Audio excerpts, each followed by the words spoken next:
আজকে পাঙ্গাস মাছ দিয়ে সয়াবিন রান্না করা হবে, তাই মাছগুলো প্রথমে ফ্রাই করে নেওয়া হচ্ছে।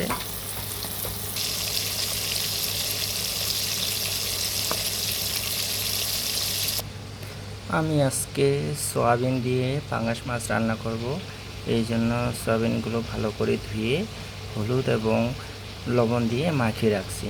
হলুদ এবং লবণ দিয়ে মাখিয়ে রাখলে সয়াবিন দ্রুতই ভাজা যায়। এবার আমি গরম তেলের মধ্যে সয়াবিনগুলো দিয়ে দিব।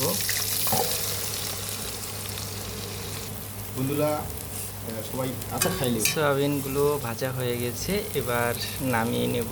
জুমিন আউট এন্ড করো, zoom in out out in and out আগা পাশা করো ক্যামেরাটা কাছে নিয়ে একদম কাছে নাও।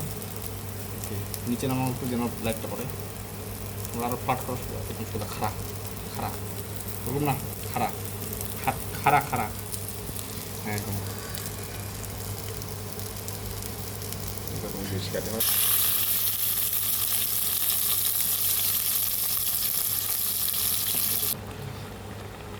মাছ সয়াবিন একসাথে দিয়ে দেওয়া হয়েছে ঝোলের জন্য।